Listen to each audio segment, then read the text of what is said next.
नई कहानी देखने के लिए चैनल को सब्सक्राइब करें और बेल आइकन दबाना ना भूलें। एक शहर में रोली अपने परिवार के साथ रहती थी। परिवार में उसकी माँ, बड़ा भाई और वो रहा करते थे। सब कुछ अच्छा चल रहा था। वक्त आया जब उसके भाई की शादी का दिन आता है और अपने कमरे में जब उसका भाई शादी के लिए दूल्हे की शेरवानी पहनकर तैयार होता है, तभी उसकी बहन रोली आकर उसे बोलती है, क्यों भैया, हो गए रेडी? आज बहुत ही अच्छे लग रहे हो। क्या बात है, भाभी के आने की इतनी खुशी है क्या? हाँ मेरी प्यारी बहन, शादी के दिन सभी खुश होते हैं क्योंकि उन्हें एक हमसफर मिलता है और तू भी तो खुश है। अरे भैया, मैं तो खुश ही हूँ, लेकिन सोच रही हूँ कि आपके चेहरे पर ये जो जंग जीतने वाली मुस्कान है वो कितने दिन तक रहने वाली है? क्या मतलब है तेरा रोली?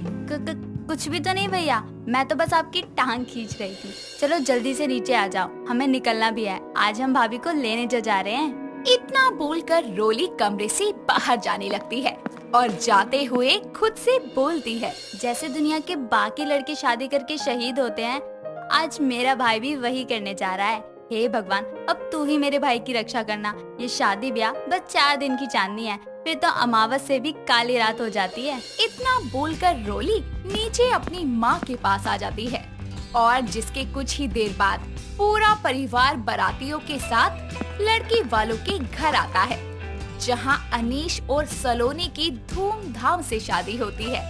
और शादी के बाद सलोनी अपने ससुराल आ जाती है, जहाँ उसकी सास सुगंधा बोलती है, बहू, ये कलश में जो चावल है उसे गिरा के अंदर आ जा। अपनी माँ की बात सुनकर रोली अपने मन में बोलती है, ये माँ के मुंह से भाभी के लिए बातें सुनकर मुझे तो ऐसा लग रहा है जैसे कि माँ ने अपने मुंह के अंदर शहद की गगरी घोल ली है। कोई नहीं, अभी तो शुरुआत है। धीरे धीरे माँ की ये मीठी बोली शहद के बजाय कड़वे करेले जैसी हो जाएगी। सलोनी की सभी रस्में खत्म हो जाती है, जिसके बाद अनीश उसे लेकर कमरे में चला जाता है और दोनों अपनी शादी के खूबसूरत पलों को एक साथ बिताते हैं। और सुबह हो जाती है, जिसके बाद सलोनी उठकर जल्दी से नहा धोकर किचन में जाती है और सबके लिए चाय बनाती है।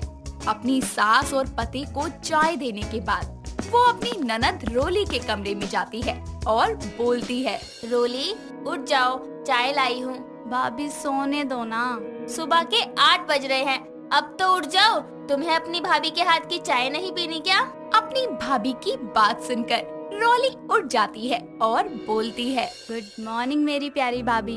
एक बात तो बताओ, कल तो आपकी और भैया की फर्स्ट नाइट थी, फिर भी आज आप इतनी जल्दी जल्दी उठ गए? क्योंकि शादी के बाद एक लड़की पर कई जिम्मेदारियां आ जाती है। वो किसी की भाभी, किसी की वाइफ और खास तौर पर किसी के घर की बहू बन जाती है, इसलिए। हाय ये जिम्मेदारियाँ। और भाभी, कल सब ठीक था ना? रोली, तुम भी ना मुझसे क्यों पूछ रही हो? जाओ जाकर अपने भैया से ही पूछ लो। क्या यार भाभी, मैं भैया से कैसे पूछ सकती हूँ? आप ही बता दो ना। अरे सब कुछ बहुत ही अच्छा था, वो मेरे लिए बहुत अच्छा गिफ्ट भी। और वैसे भी शादी एक बेहद खूबसूरत एहसास है। जिस दिन तुम्हारी होगी ना, तुम्हें उस दिन पता चलेगा। भाभी, ये शादी वादी का सपना मेरे लिए मत सजाओ, क्योंकि मैं इन सब चक्करों में नहीं पड़ना चाहती। और वैसे भी ये शादी ना पूरी तरह से बर्बादी है। अरे अरे मेरी प्यारी ननद, आपने तो अभी तक शादी भी नहीं की, तो आपको कैसे पता है? क्योंकि भाभी, हमारी गली के कई लोग भी तो शादी करके जीते जी रोज शहीद होते हैं। आपको पता है भाभी, जब हमारे पड़ोस में शर्मा अंकल के बेटे की शादी हुई थी ना, तो उनका बेटा पूरे दिन अपनी बीवी के साथ कमरे में ही बंद रहता था, बिल्कुल ऐसे जैसे कि फेविकोल का मजबूत जोड़ हो। और जैसे जैसे वक्त बीतता गया, वो बेचारा उससे दूर भागने के बहाने ढूंढता है। अरे मेरी प्यारी ननद, शादीशुदा रिश्तों में तो छोटी मोटी अनबन होती रहती है। अच्छा, अब मैं किचन में जा रही हूँ, खाना बनाना है। तो देखा आपने, रोली एक ऐसी लड़की है जिसे शादी सिर्फ बर्बादी लगती है। अपनी ननद से बातें करने के बाद सलोनी किचन में जाकर अपने काम करने लगती है और पूरे घर की जिम्मेदारी संभाल लेती है। ऐसे ही कुछ दिन बीत जाते हैं और एक दिन उसकी सहेली रीना का कॉल आता है और वो बोलती है, ओए कमीनी, कहाँ है तू? अबे ओ, पहले जरा तमीज से तो बात कर। तुझसे और तमीज से बात करूं? अबे जा जा। तू तमीज के टी के लायक भी नहीं है, समझ गई झल्ली कहीं की। अबे चुड़ैल, जब तेरे पास मेरे लिए तमीज का टी भी नहीं है तो फिर तूने मुझे फोन ही क्यों किया है? बोल ले डायन। अबे मैंने इसलिए फोन किया है कि तेरी बहन की शादी होने वाली है, समझी? तो तू आ जाइयो अपना मुंह उठाकर मुफ्त का खाना खाने। ओए, तू शादी कर रही है? कौन है वो बदकिस्मत जिसकी जिंदगी तू बर्बाद करने जा रही है? बोल। और शादी से पहले सगाई नाम की कोई चीज होती है, तूने मुझे सगाई करने के बाद फोन किया है?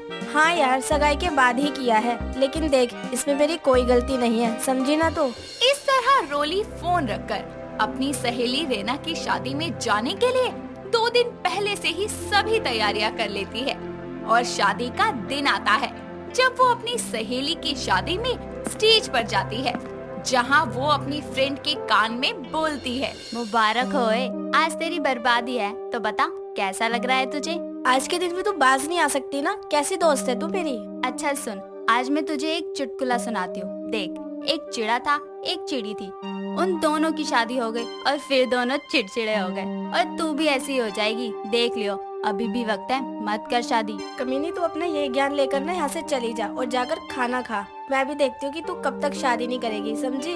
तेरी बारी में भी मैं ऐसे ही बोलूंगी। चल यार, मैं खाना खाने जा रही हूँ। इस तरह शादी से दूर भागने वाली रोली अपनी सहेली को शादी ना करने की हिदायत देती है और खाना खाकर वो अपनी सहेली की शादी देखकर वापस अपने घर चली जाती है, जहां उसकी माँ बोलती है, आ गई मेरी बिटिया, कैसी रही रहना की शादी? सब अच्छे से हो गया ना?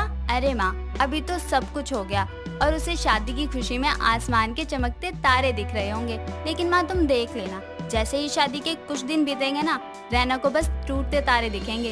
अपनी माँ से बात करके वो अपने कमरे में चली जाती है और ऐसे ही कुछ दिन बीत जाते हैं और उसकी फ्रेंड का कॉल आता है और वो बोलती है, और क्या कर रही है? कुछ नहीं, वेली बैठी हूँ। लेकिन तूने कैसे फोन किया मुझे? क्या हुआ? कुछ ही दिन में शादी की खुशी ने तुझे दुखी कर दिया क्या? हाँ यार, अब तो मेरा पति भी मुझसे दूर जाने के बहाने ढूंढता है, इसलिए मैं बोर हो रही थी तो तुझे फोन किया। और तो और काम इतना ज्यादा होता है कि उसी में दिन बीत जाता है। देखा, मुझे तो पहले ही पता था कि शादी के बाद यही होता है। अच्छा है, मैं तो ऐसे ही ठीक हूँ और मैं शादी वादी कभी नहीं करूँगी, कभी नहीं। रोली अपनी फ्रेंड से बात करके कॉल कट कर देती है। तभी उसकी माँ उसे बुलाती है और बोलती है, रोली, ये फोटो देख और बता कि इनमें से तुझे कौन सा लड़का पसंद है शादी के लिए? अरे माँ, आपको किसने कहा था लड़का देखने को? मैं शादी वादी नहीं करूँगी। क्यों नहीं करेगी तू शादी? देख रोली, अब बहुत हो गया तेरा, समझी? ये सारे खानदानी है, इनमें से किसी से भी तेरी शादी हो गई तो तू राज करेगी, समझी? माँ, राज का तो पता नहीं, लेकिन हाँ, शादी के बाद काम का जरूर करना पड़ेगा। और फिर जैसे जैसे वक्त बीतता है तो सास और पति का रवैया ऐसे बदलता है जैसे कि अनजान सफर में अनजाने लोग। ऐसा लगता है कि बस बहू घर नहीं लाए बल्कि काम वाली बाई लेकर आ गए हों। इसलिए मैं नहीं करने वाली शादी। हे भगवान, अब इसे तो बस सलोनी बहू ही समझा सकती है। रोली अपनी माँ को अपने मन की बात बोलकर वहाँ से चली जाती है, जिसके बाद सुगंधा अपनी बहू सलोनी को शादी के लिए उसे मनाने की बोलती है और सलोनी अपनी ननद के कमरे में जाकर बोलती है, रोली, माँ जी ने इतने अच्छे रिश्ते देखे तुम्हारे लिए, फिर भी तुम शादी से मना कर रही हो। आखिर एक दिन तो तुम्हें अपने घर जाना ही है ना, फिर क्या दिक्कत है? क्योंकि भाभी, ये शादी ना बिजली की उन 2 तारों की तरह है, जो सही से जुड़े तो रोशनी और गलत जुड़ गए तो धमाका। ना बाबा ना, मुझे शादी नहीं करनी। लेकिन रोली, तुम मुझे और अपने भैया को ही देख लो ना, हम तो शादी करके बहुत खुश हैं और शादी एक लड्डू है, अगर तुम खाओगी तब भी पछताओगी और नहीं खाओगी तब भी पछताओगी, तो इससे अच्छा खाकर ही पछता लो। ठीक है भाभी, आप माँ को बोल दो कि मैं रेडी हूँ शादी के लिए। इस तरह सलोनी के समझाने पर रोली शादी के लिए हाँ कर देती है, जिसके बाद पूरे परिवार के पसंदीदा नील नाम के लड़के से उसकी शादी होती है। रोली अपनी शादी के बाद जिंदगी को बहुत एंजॉय करती है और बोलती है, मैं तो खामखा ही डर रही थी शादी को लेकर, लेकिन सच में शादी एक खूबसूरत पल है और मैं नील को अपने पति के रूप में पाकर बेहद खुश हूँ। इसका क्रेडिट सिर्फ भाभी को जाता है, वरना मैं तो शादी के लिए मान ही नहीं रही थी। देखा दोस्तों, कैसे रोली को ये समझ आया कि शादी बर्बादी नहीं बल्कि एक खूबसूरत वक्त और एहसास है। साक्षी बहुत ही खूबसूरत, मेहनती और मासूम लड़की थी जो कि एक नामी मेकअप आर्टिस्ट बन अपना पार्लर खोलना चाहती थी। उसके पास हुनर तो था, पर अपने सपने को पूरा करने के लिए पैसे नहीं थे। पर अपनी जिंदगी को बैलेंस बनाने के लिए पास ही के ब्यूटी पार्लर में काम करना शुरू कर दिया था। वहीं दूसरी तरफ उसकी जिंदगी में मुसीबतों के पहाड़ कम ही नहीं हो रहे थे। मनोज नाम का एक लड़का आए दिन उसका पीछा किया करता था। वो कई बार उसे समझाती, पर फिर भी वो अपनी हरकतों से बाज नहीं आता। ऐसे ही एक शाम जब साक्षी पार्लर से अपने घर आ रही होती है तो वो बीच रास्ते में उसे छेड़ने लगता है। साक्षी सुन, मैंने तुझसे कितनी बार कहा है कि यार मैं तुझसे बहुत प्यार करता हूँ, तू हाँ क्यों नहीं बोल देती? देखो, मेरा रास्ता छोड़ दो, मुझे घर जाना है। वो उसके साथ जबरदस्ती करने लग जाता है और साक्षी गुस्से में सबके सामने उसे एक जोरदार तमाचा जड़ देती है और वहाँ से चली जाती है। वहाँ मौजूद मनोज के दोस्त उसका मजाक बनाने लगते हैं। तू सच में एक लड़की से पिट गया है?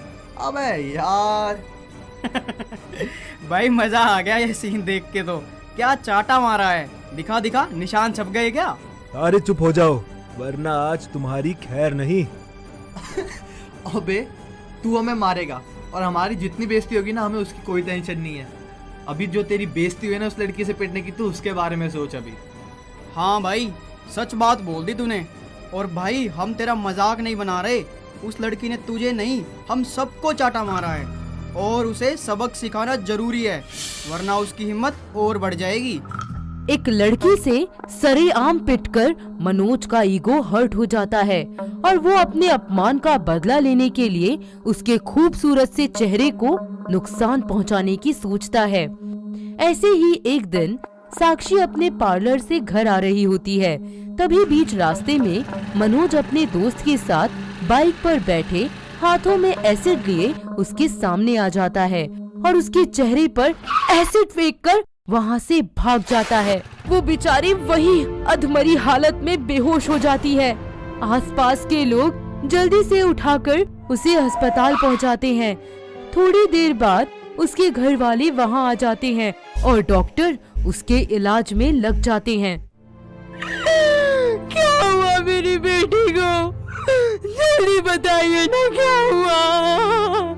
देखिए, ये खतरे से तो बाहर है, लेकिन इनका चेहरा पूरी तरह से झुलस गया है, जिस वजह से इनकी रिकवरी में बहुत टाइम लगेगा। चेहरा जल गया? मतलब चेहरा जल कैसे सकता है डॉक्टर?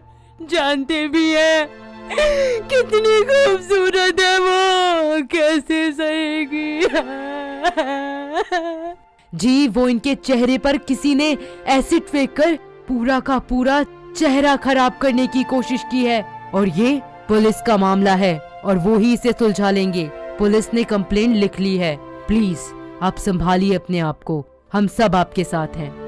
नहीं, हमें पुलिस का झमेला नहीं चाहिए, हम हमारी बेटी को संभाल लेंगे, लेकिन आप पुलिस को मत घसीटिए इस बीच।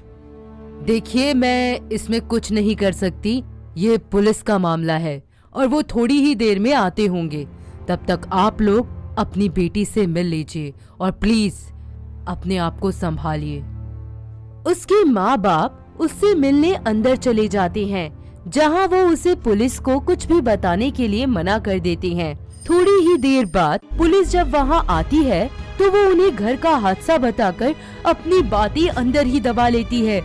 कुछ दिनों बाद वो ठीक होकर घर पहुंचती है, जहां मोहल्ले के लोग उसे देखकर उसके चेहरे से घृणा करने लगते हैं। जब वो अपना चेहरा शीशे में देखती है तो जोर से चिल्ला पड़ती है। उसके घर वालों को अब उसकी शादी की चिंता सताने लग जाती है, इसलिए वो मनोज का पता लगाकर उसकी माँ सावित्री और पिता हरि से अपनी बेटी की शादी की बात करते हैं।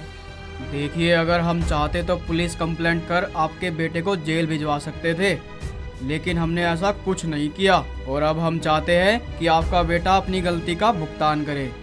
अरे भाई साहब, साफ साफ बोलो, कहना क्या चाहते हो?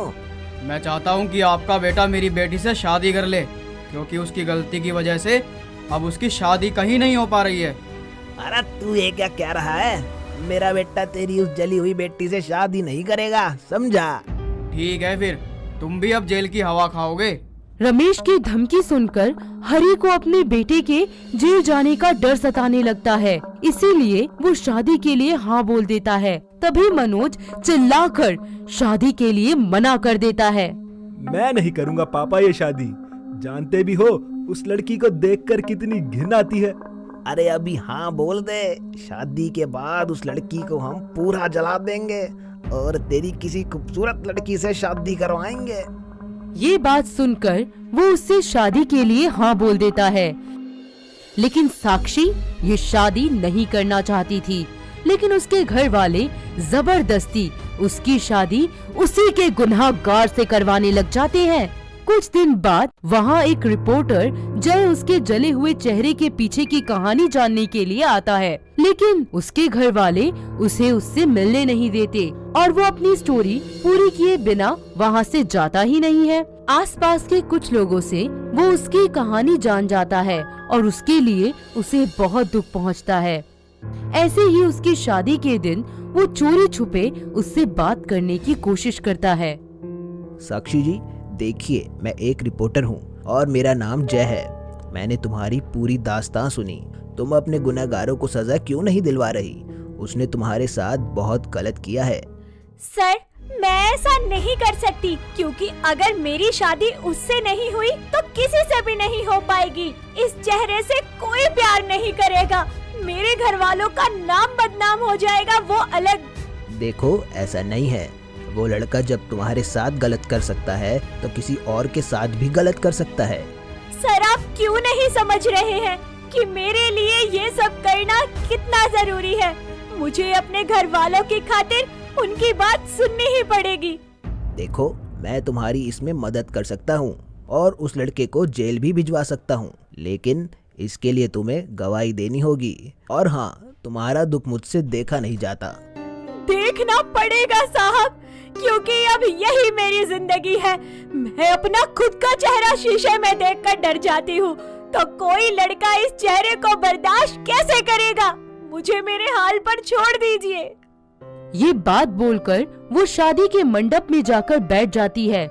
जय को उसके दुख का बहुत ज्यादा एहसास होता है और वो जबरदस्ती मंडप में घुस उसकी मांग सिंदूर से भर देता है और उसे मंगलसूत्र पहना देता है, जिसे देखकर सभी लोगों के होश उड़ जाते हैं। वो उन सभी लोगों का मुंह बंद करवा देता है जो साक्षी को भला बुरा कह रहे थे। थोड़ी ही देर बाद वहाँ पुलिस आ जाती है, जिन्हें जय ने बुलाया होता है, और वो मनोज को जेल भिजवा देते हैं। साक्षी भी अपना बयान देकर उसे सलाखों के पीछे भेज देती है। देखते ही देखते वो अपना एक ब्यूटी पार्लर भी खोल लेती है। कुछ दिनों बाद ही वो एक बेहतरीन मेकअप आर्टिस्ट बन जाती है और अपने पति जय के साथ खुशी खुशी अपना जीवन व्यतीत करने लग जाती है। तो दोस्तों, कैसी लगी आपको एसिड अटैक का सामना कर मुजरिमों को सजा दिलाने वाली ये दिलेर बहू? क्या आपके आसपास भी कोई ऐसी दिलेर बहू है? अगर हाँ, तो हमें कमेंट करके जरूर बताएं।